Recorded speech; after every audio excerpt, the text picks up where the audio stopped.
Right now news में आपका स्वागत है। ताजा तरीन खबरों के लिए चैनल को सब्सक्राइब कीजिए। लोकसभा चुनाव के दूसरे चरण की वोटिंग के बीच शुक्रवार को सुप्रीम कोर्ट ने वीवीपैट वेरिफिकेशन की मांग को लेकर सभी याचिकाओं को खारिज कर दिया है। बैलेट पेपर की मांग को लेकर दर्ज याचिका भी खारिज कर दी गई है। कोर्ट के इस मामले से ईवीएम के जरिए डाले गए वोट की वीवीपैट की पर्चियों से 100% मिलान की मांग को झटका लगा है। ये फैसला जस्टिस संजीव खन्ना की अध्यक्षता वाली बेंच ने सहमति से दिया है।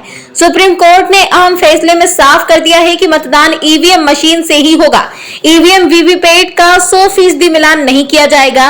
45 दिनों तक वीवीपैट की पर्ची सुरक्षित रहेगी।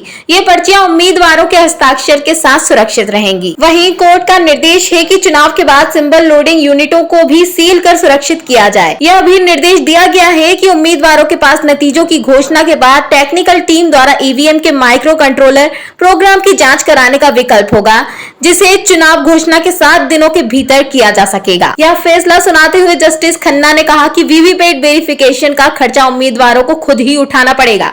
अगर किसी स्थिति में ईवीएम से छेड़छाड़ की गई या ईवीएम को किसी तरह का नुकसान पहुंचा तो उसका हर्जाना भी भरना पड़ेगा। वहीं इस दौरान जस्टिस दीपांकर दत्ता ने कहा कि किसी सिस्टम पर आंख मूंद कर अविश्वास करने से संदेह ही पैदा होता है। लोकतंत्र का मतलब ही विश्वास और सौहार्द बनाए रखना है।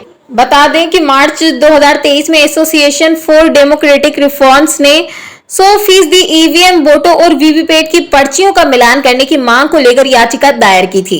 इसी पर सुप्रीम कोर्ट के जस्टिस संजीव खन्ना और जस्टिस दीपांकर दत्ता की बेंच ने फैसला दिया। मौजूदा समय में वीवीपैट वेरिफिकेशन के तहत लोकसभा क्षेत्र की प्रत्येक विधानसभा क्षेत्र के सिर्फ 5 मतदान केंद्रों के ईवीएम वोटों और वीवीपैट पर्ची का मिलान किया जाता है। इस महीने की शुरुआत में सुप्रीम कोर्ट ने चुनाव में सिर्फ 5 रैंडमली रूप से चयनित ईवीएम को सत्यापित करने की बजाय सभी ईवीएम वोट और वीवीपैट पर्चियों की गिनती की मांग करने वाली याचिका पर ईसीआई को नोटिस जारी कर दिया था।